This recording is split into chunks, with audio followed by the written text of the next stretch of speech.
Salut à tous, salut Braque. Salut Bruce, salut à tous et bienvenue dans Bein Ligue 1, votre mag consacré au championnat de France de football virtuel. Dans cette émission, encore des qualifs, on fera le point sur quelques coupes de qualification et sur quelques têtes d'affiche de Ligue 1. Bruce, hier t'étais un peu en mode basket à ce que j'ai vu. Ouais, on se fait plaisir. Tu sais que c'est le sport que je suis le plus derrière le foot. Ouais. Du coup, il y avait un petit match de NBA sur Paris. Donc voilà, on a essayé d'y aller et j'avoue que j'ai bien kiffé. Je te voyais plus cricket, moi. Je sais pas pourquoi. D'accord. Ouais. Non, mais c'est vrai. C'était gratuit, ça. Mais bon. Le sommaire. Les premières émissions de la saison sont véritablement dédiées aux qualifs. Première étape dans la course au titre de champion de France pour nos compétiteurs. Ils sont plusieurs à remettre le couvert dans cette 4e saison de Ligue 1. Des joueurs qui ont marqué l'histoire de cette compétition, le Marseillais Wissam Abouhamed, Arthur 37, fidèle parisien, ou encore Hugo Neymar, révélé à Reims la saison passée. Nous vous donnerons de leurs nouvelles. Comme dans chaque émission, nous vous proposons une rencontre en grand format. Cette semaine, c'est l'increvable Aivar, anciennement Luka Modric, qui prend la lumière. Après avoir manqué de se qualifier pour les finales nationales lors de la 3e saison, il ne veut pas en rester là et prend bien part une nouvelle fois aux qualifications. L'AS Saint-Etienne est le club sur lequel il a jeté son dévolu cette fois-ci. Enfin, c'est aussi l'une des promesses du MAC de Ligue 1 cette saison, en apprendre un peu plus sur les joueurs, discuter avec eux de leurs ambitions, prendre la température au travers de l'interview de la semaine. Et cette fois-ci, c'est l'un des trublions de la compétition qui s'y colle, un certain Mino 7. Finaliste plateau de la 2e saison, il est clairement devenu l'une des stars de la scène FIFA en France. Alors en plus des news, c'est une nouvelle séquence qui fera son apparition dans cette émission, le geste de la semaine qui vous sera toujours bien sûr présenté par notre consultant émérite, Bruce Granek. Il nous a préparé un petit quelque chose que j'aime beaucoup. t'es trop gentil toi aujourd'hui avec moi, tu caches quelque chose toi, non? C'est parce qu'on a les mêmes couleurs, c'est pour ça. D'accord. Okay. Alors les qualifs, regardons un petit peu ce qui s'est passé justement, parce qu'on est en plein dedans, les qualifs se jouent actuellement. Comme vous le savez, Ligue 1, pour notre plus grand plaisir, c'est l'occasion de révéler des joueurs, de révéler quelques pépites. Là, on se trouve du côté du stade de Reims avec ici Hugo Neymar, Bruce, et je sais que c'est un joueur que tu avais apprécié, qui évolue ici en rouge. Ouais, exactement. C'est vrai que c'est un joueur qu'on avait découvert dans cette Ligue 1 et c'est un joueur très spectaculaire qui joue très bien au ballon. Ouais. Et donc, il nous avait plu à tous les deux et voilà, il confirme une fois de plus qu'il faudra compter sur lui. Ah, il avait été, Bruce, qualifié à 2 reprises pour les finales nationales sur la 3e saison, aussi bien en hiver qu'au printemps. Là, on le voit encore une fois inscrire ses buts. Il est en plein dans ses qualifs, c'est pas encore terminé, c'est pas joué pour le moment, mais visiblement, il est en forme, le Hugo Neymar. Il est en forme et il le prouve dans ce match-là avec énormément de buts à la clé. Voilà le 5e but là. Voilà, il va être très très dur à sortir. Je pense qu'il vaut mieux ne pas croiser sa route. Absolument, oui. C'est un joueur qu'on suivra bien entendu de près. Regardons ce qui s'est passé du côté de l'OGC Nice. Un joueur, alors je rappelle cette règle justement dans les Ligue 1. Lorsqu'on choisit un club, Bruce, on doit rester sur ce même club tout au long de la saison. Mais entre 2 saisons, on peut très bien passer d'un club à l'autre. Luc Rio, qui était un joueur qui avait choisi Lyon et qui s'était qualifié en finale nationale, est passé cette année sur Nice. Ouais, exactement. Et ça s'est moins bien passé. Ouais, ça s'est moins bien passé. Mais en tout cas, voilà, Luc Rio, lui aussi un joueur qu'on suit depuis quelques temps. Ouais. Voilà, joueur très très intéressant. Alors que là, on va avoir une très belle combinaison pour un nouveau but. Voilà, à la conclusion. Ouais, Luc Rio qui évolue donc en rouge et noir ici. On le sait, Ligue 1, c'est quand même une compétition très très difficile dans laquelle il faut savoir être régulier et c'est vraiment le plus dur. Et Luc Rio, malheureusement pour lui, ne pourra pas poursuivre son chemin, Bruce, et nous quitte dès les phases de qualification. Ouais, c'est compliqué pour tout le monde, hein, c'est ce qu'on disait. Hein. Il y a du niveau, il y a des joueurs qui sont confirmés, mais il y a aussi des jeunes joueurs qu'on connaît un petit peu moins, mais qui veulent eux aussi faire leur place.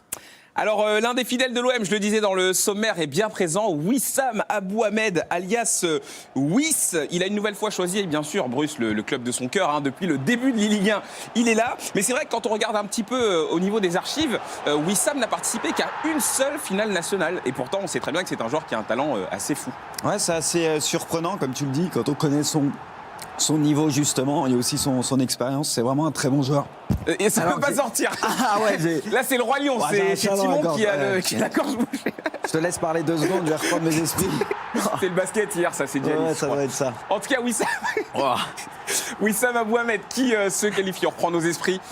Ici qui évolue en noir, hein, qui est toujours bien en lice et en course dans cette coupe de qualification olympienne. La route se poursuit pour le vice-champion de France 2015. On va maintenant parler du PSG, hein, c'est pas fait exprès, c'est comme ça, voilà. Le PSG avec un joueur aussi très connu désormais, Arthur 37. On parlait d'amateur pour lui, Bruce, mais désormais c'est plus le cas. Il a déjà 2 finales nationales à son actif et même une demi-finale. Il est toujours présent, Arthur 37. Ouais, il est toujours présent et puis là, avec son petit Neymar, il va régaler. Et voilà, on voit le score, ça fait très très mal. Hein. Parce que là, on voit, ça fait quand même 6-1 et c'est pas fini. Voilà, un joueur aussi capable d'inscrire énormément de buts. Ouais. Et voilà, c'est un joueur impressionnant. Ouais, c'est un joueur aussi qui manie vraiment bien le ballon. Il a toujours surpris son monde à chaque fois lors des finales nationales. C'est vrai qu'on ne l'attendait pas forcément là où on le retrouvait. Et pourtant, c'est un joueur qu'on n'a pas forcément envie de se coltiner. Là, on voit le score 7-1. Lui aussi, il est en forme. Ouais, lui aussi, il est très très en forme.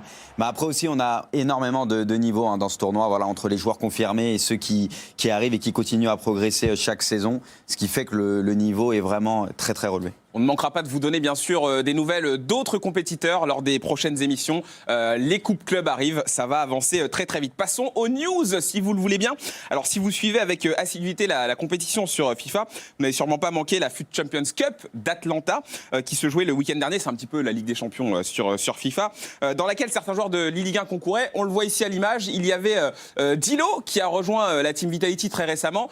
Aussi un certain Maestro. Ça a été les 2 Français, Bruce, qui se sont mis en évidence. Quart de finale pour les 2. Exactement, quart de finale pour les 2 joueurs de la team Vitality. Donc on a Dilo qui s'est incliné en quart face à un joueur allemand, donc voilà, qui s'appelle Umut. Et puis on a aussi Maestro, donc qui lui a perdu contre le joueur brésilien Zezinho. Donc voilà, un beau parcours pour ces 2 joueurs à Atlanta, mais on le sait, hein, comme tu l'as dit, là-bas c'est la crème de la crème, il y a les meilleurs joueurs au monde et c'est toujours très très très compliqué, donc déjà faire top 8 c'est déjà très bien. Alors dit comme ça, c'est un quart de finale, mais clairement on peut vous assurer que c'est vraiment une très très belle perf de la part de ces 2 joueurs. Alors tout ça aussi pour vous dire que la prochaine FUT Champions Cup justement va poser ses valises à Paris. C'est vrai qu'en France les compétitions se font assez rares, donc on est assez fiers de pouvoir annoncer que la prochaine aura bien lieu à Paris, du 21 au 23 février, Bruce, et qui sera toujours organisée par la E-League. Ça nous fait plaisir et c'est à la mode en ce moment. Tu parlais de NBA un petit peu plus tôt. Là, on aura cette FUT Champions Cup à Paris. Donc, il se passe beaucoup de choses en ce moment, donc tant mieux. Absolument. L'autre news, c'est le retour de Nino 7, un joueur qui a véritablement marqué la scène de FIFA. On le sait, anciennement joueur de la team Vitality, joueur aussi qui avait été vice-champion de France, vice-champion de France tout simplement. Il s'était incliné contre toi, Bruce. Il revient avec un nouveau projet, La Provence Gaming, projet e-sport du quotidien La Provence. Et il sera bien présent pour cette nouvelle saison de Ligue 1. Il a choisi Nîmes pour s'exprimer. Ouais, et ça nous fait plaisir, je pense, à toi aussi. Oui, parce que voilà, c'est un joueur qu'on connaît depuis très longtemps. Bon, comme tu l'as dit, moi j'ai une petite histoire avec lui, parce que c'est mon dernier titre majeur, champion de France. Je l'avais battu en finale. Un but assez sale, hein, j'ai pas honte de le dire. J'avais eu un petit peu de réussite. C'était un adversaire très coriace, quelqu'un de très sympathique, un très bon joueur. Donc ça fait vraiment plaisir de le revoir revenir comme ça sur le devant de la scène. Absolument. On attend clairement de voir Nino évoluer dans cette e-Ligue 1. On suivra ça de très très près. Alors Bruce, c'est une nouvelle séquence qu'on va présenter cette saison dans l'e-Ligue 1, histoire de vous aider à progresser sur FIFA. C'est le geste de la semaine.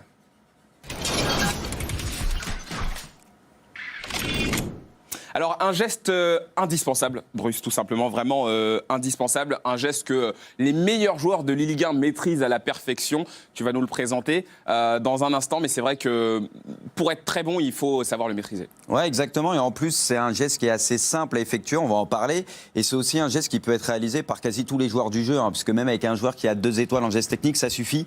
Donc voilà, c'est ce fameux drag back. Il suffit pour ça, avec les boutons par défaut, hein, d'appuyer sur R1 plus une direction, par exemple en arrière, pour revenir en arrière. Et donc ça peut être parfait pour se mettre en position de frappe, comme là avec Icardi, ou encore là avec Mbappé. Donc on peut faire des différences sur en effaçant le défenseur tout simplement, ou alors pour se mettre en position de frappe. Et c'est vrai que même avec les joueurs qui ont 5 étoiles en geste technique, là on le voit avec Kylian Mbappé, et c'est une alternative. Voilà, ces joueurs-là vont proposer une autre animation. Et voilà, c'est un geste qui est vraiment très simple à réaliser et très très efficace. C'est peut-être le geste le plus utilisé, je pense, à haut niveau même.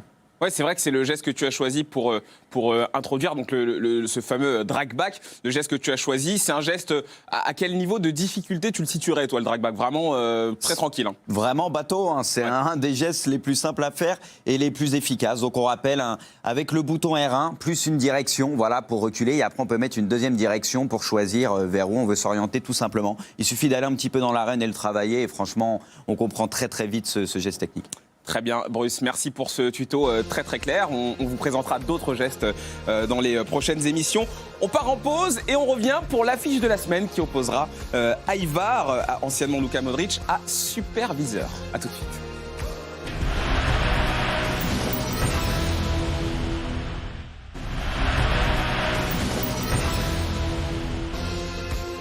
De retour pour ce 3e épisode de Bini Ligue 1, saison 4. Merci beaucoup d'être avec nous. Alors visiblement, on a récupéré notre Bruce. Ça va mieux? Ça va mieux, j'ai bu un petit peu d'eau, donc merci, on va apporter une petite bouteille. Vous savez que c'est ce que je disais, j'ai pris une petite noix en descendant et du coup j'ai senti que ça me gênait. Voilà, j'étais en galère, tu m'as pas aidé, mais c'est pas grave. Non, bah, si, je suis venu à ton secours. Non mais bon, je pense que ça va rester dans le bêtisier de cette saison. Allez, jingle, affiche de la semaine les amis.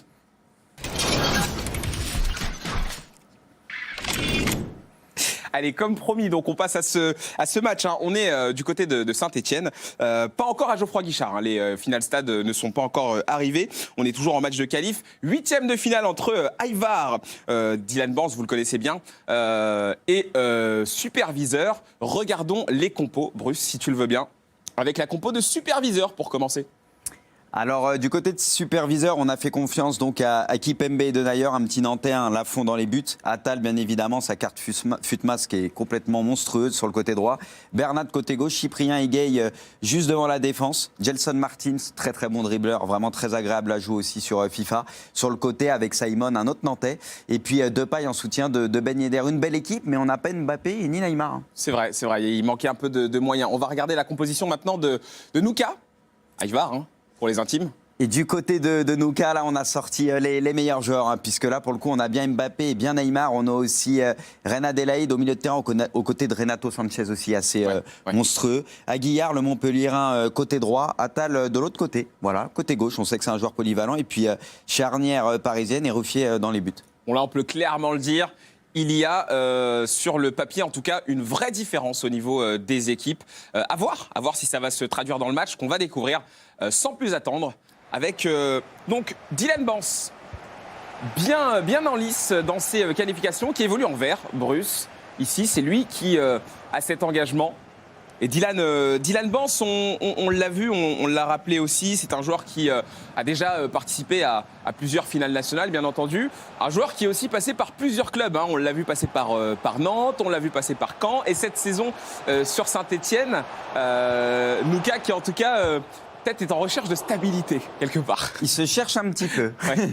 Exactement. Non, c'est vrai qu'il a beaucoup voyagé, Luka Modric, un joueur qu'on connaît aussi beaucoup, bien évidemment. Il est sur le circuit depuis très longtemps. Vraiment un stratège, un style de jeu pas très foufou, on va dire. Voilà, c'est vraiment posé, un stratège, comme on le disait. C'est un joueur qui réfléchit énormément et donc ça en fait un adversaire redoutable. C'est très compliqué de le jouer.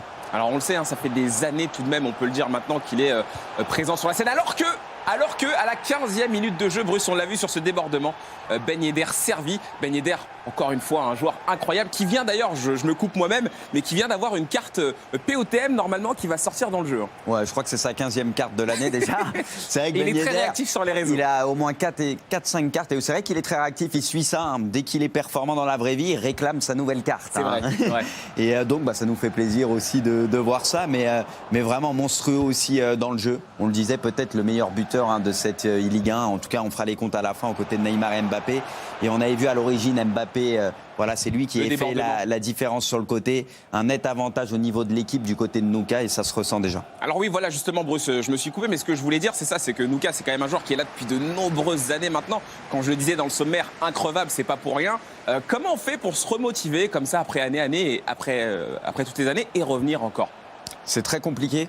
C'est très compliqué. C'est comme le sport traditionnel, j'ai envie de te dire. Faut se motiver. Quand on est jeune, en général, c'est très simple. On a l'écro. Ouais, attention là, à cette occasion. Comme tu l'as dit, on a l'écro.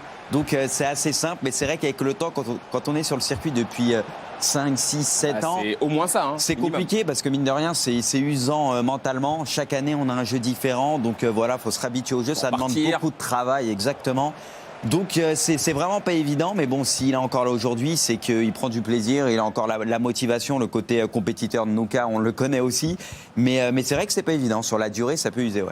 Ouais, c'est que d'un côté, il a quand même une certaine motivation qui reste. Pour l'instant, ça se passe bien pour Nouka, très belle passe par-dessus la défense, et cette frappe ici de Neymar qui va passer juste à côté. On le rappelle tous les ans, mais c'est vrai qu'avec son pied faible, du pied gauche, c'est quand même un redoutable buteur. Là, ça ne l'a pas fait. Ouais, l'enchaînement était plutôt bon. Il y en a aussi les joueurs du PSG qui ont été remodélisés il n'y a pas très longtemps. Oui, c'est vrai. Donc du coup, ils sont tout beaux, tout neufs dans le jeu. Très proche de la réalité. Donc ça aussi, c'est plutôt cool. Ouais, absolument. Et c'est reparti donc pour cette seconde période avec Juan Bernat. On le voit vraiment là, on le voit, cette perte de balle de Bernat. On prévenait déjà en avant-match l'équipe de notre ami superviseur qui est bien moins qualitative que celle de Nouka. Et on le voit, Nouka qui va peut-être en profiter avec Ben Yedder. L'arrivée de Neymar, c'était dangereux là. Ah, il a peut-être un petit peu tardé pour cette passe. Mais je pense qu'il a essayé de donner ce ballon sans contrôle.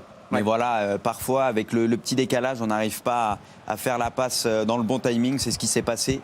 Mais en tout cas, on était tout proche du deuxième but. Mais mine de rien, on tient de l'autre côté. On est toujours en vie dans cette rencontre. Et pourquoi pas là, cette énorme occasion là, avec cette frappe au deuxième poteau. Et finalement, Ruffier, là, très très bon sur sa ligne.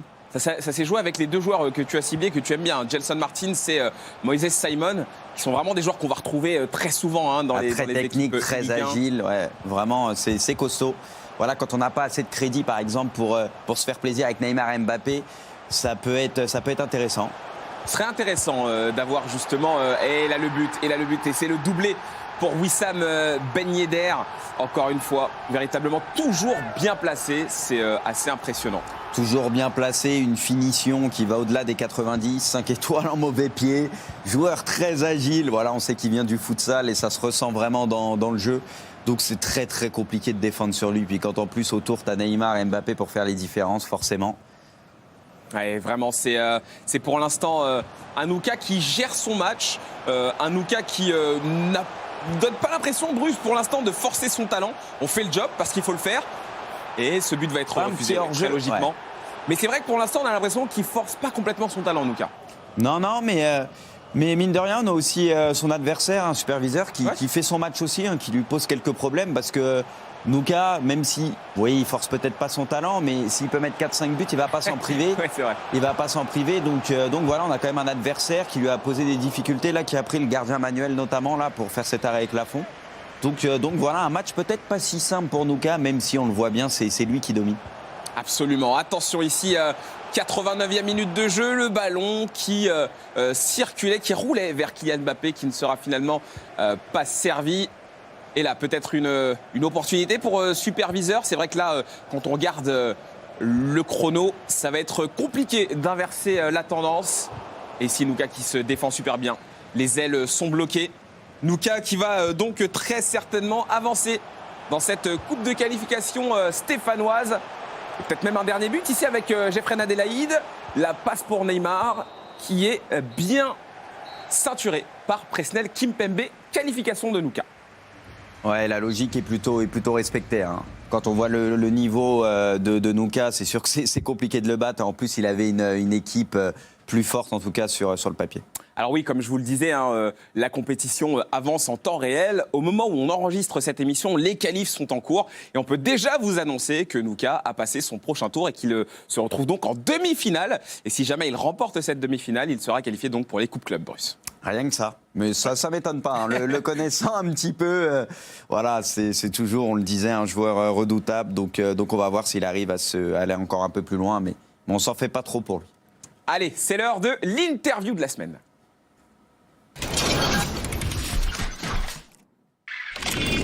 Dans le mag, c'est un joueur tout à fait incontournable qui nous fait le plaisir de venir bavarder avec nous, qui a explosé aux yeux de tous justement grâce à l'E-Ligue 1, on s'en souvient. C'est Amine Bouganmi alias Mino 7X. Comment ça va, Mino ?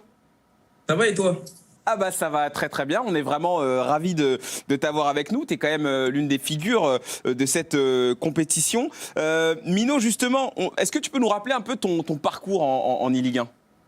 Alors moi en fait je m'étais inscrit pour la première fois en 2017. Je m'étais inscrit pour le fun, je pensais pas réussir à me qualifier. Derrière j'ai réussi à faire quart de finale. Ouais. J'avais perdu au péno il me semble en quart de finale. Et puis l'année suivante je me suis réinscrit. Et puis cette fois j'ai réussi à gagner le tournoi de printemps. Et puis j'ai réussi à aller jusqu'en grande finale. Donc franchement c'était une expérience incroyable. Et j'espère que cette année, je vais réussir à faire pareil. Ouais, c'est vrai que ça avait été assez marquant, ça, on t'a vu sur le plateau de la deuxième saison. Bruce avait un petit mot pour toi, justement. Ouais, non, salut Mino, le crack. Non, Salut. c'était pour savoir si c'était pas plus facile pour toi de jouer en FUT Champions Cup que de m'affronter. Parce qu'on se souvient que ça s'est mal fini, là. Ouais, ça s'est mal fini. Ça s'est fini au péno, comme d'hab. Bah, une victoire, c'est une victoire. Hein. Pas de souci, on fera une revanche avec plaisir. Non, j'en ferai pas. Moi, je sors ma victoire. C'est bien, ça se chambre. Et justement, Mino, on le sait, toi, t'es vraiment un mec qui aime chambrer les autres. On sait que aussi t'acceptes. Ouais, j'aime bien rigoler. Voilà, on sait que t'aimes rigoler, on sait que t'aimes te faire chambrer. Parfois même, justement, avec cette décontraction, même on en parle avec Bruce, des fois, on se dit, mais est-ce qu'il est vraiment sérieux, ce joueur? Est-ce que c'est quelque chose que tu cultives pour essayer un peu de déstabiliser tes adversaires, ou c'est juste, voilà, t'es comme ça, de nature et c'est Non, tout? je suis comme ça, ouais, c'est moi-même. J'aime bien rire, j'aime bien m'amuser. Donc, souvent, ouais, même en tournoi, même après un match en tournoi et tout, bah, souvent, je rigole et puis je m'amuse et tout. Même après une défaite, des fois, je souris et tout, mais c'est comme ça, en fait. C'est moi, en fait. Je suis comme ça et puis de toute façon, c'est qu'un jeu. Hein. Non, mais je pense que c'est une de ses forces parce que, bon, lui, parfois, va se plaindre un petit peu aussi du jeu, comme tout le monde, voilà, notamment sur les réseaux sociaux. Dès qu'il se passe des choses un peu bizarres, ça arrive. Mais je pense que c'est celui qui arrive à faire abstraction un peu de tout ça. Ouais, le plus décontracté. Le plus décontracté. Et je pense que, voilà, c'est une bonne chose plutôt que de bloquer tout le temps sur les petits problèmes. Je pense que c'est pas une bonne chose. Donc, du coup, je pense vraiment que c'est une de tes forces. Comme il vient de le dire, c'est qu'un jeu, évidemment. En fait, le truc, c'est que chaque année, le jeu, il change, il est différent. Donc, chaque année, il faut s'habituer à d'autres tactiques, d'autres styles de jeu. Donc, au fait, à chaque fois que le jeu sort, on s'entraîne pendant quelques semaines, quelques mois. Et puis ensuite, dès qu'on a notre tactique qui est rodée, bah, on joue toute l'année comme ça. Et puis après, il y a des patchs, il y a des mises à jour qui font que le jeu, il change. On doit se réhabituer à chaque fois. Mais ouais, en fait, je suis quelqu'un qui m'habitue vite au FIFA à chaque fois. Donc, souvent, en début d'année, j'arrive à m'habituer et être au niveau. Ouais. Alors, le surnom en possession, quoi. On a lu entre les lignes. Hein. Le surnom en possession, c'est la pire invention du jeu. Bah, du coup, tu as un bloc à 11 derrière qui sont tous collés. J'espère qu'ils vont vite patcher ça parce que franchement, zéro plaisir à jouer sur ce FIFA pour l'instant. Ouais, c'est vrai que c'est un peu une tactique de mercenaire, on l'avait bien compris. Mino, on va reparler peut-être un peu e-Ligue 1. Quels sont tes objectifs cette saison et où en es-tu justement? Parce qu'on sait que tu es inscrit du côté de Saint-Etienne. Comment ça se passe là pour toi en ce moment? Alors là, du coup, je suis en finale club. Du coup, la finale club, elle est le 9 oui, février. On vérifiera. 9 février.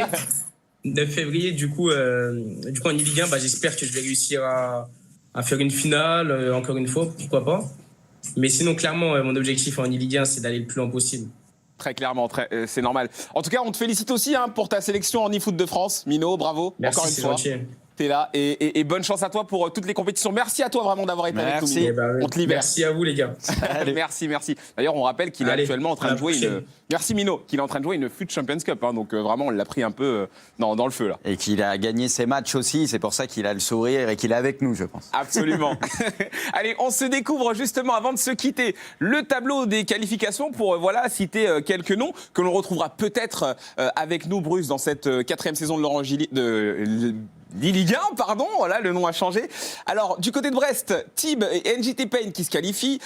Dijon, Hotmé et le grand retour. On a vu un petit peu passer son nom. On est un petit peu, on attend de voir ce que donne ce joueur. Du côté de Bordeaux, Heimsliting et Marocchino. Nice, Pur et Goal Machine. Strasbourg, VS, X-Solar et Iliès. Voilà, des noms qui vont donc poursuivre leur chemin. Ouais, exactement. Donc voilà, il n'y a pas de très grand nom, on va dire, mais peut-être un futur grand nom, justement. Et j'en profite aussi pour vous rappeler qu'il vous reste encore une chance de vous inscrire pour cette 4e saison. Regardez ici, vous avez jusqu'au 26 janvier pour vous inscrire sur les coupes de Montpellier, de l'Olympique Lyonnais, du Stade Rennais, du LOSC et de Toulouse. Les compétitions commencent le 27, donc voilà, dépêchez-vous. Le futur champion de France n'est peut-être pas encore inscrit, on n'en sait rien. Donc voilà, vous avez encore des occasions pour nous rejoindre. Merci à tous, merci Bruce. Merci à toi, Braque, merci à tous. Au top, un petit peu d'hydratation, ça va te faire du bien, je Oh, pense. c'est bon, là, c'est bon. Jouez bien et jouez sérieux, à la semaine prochaine.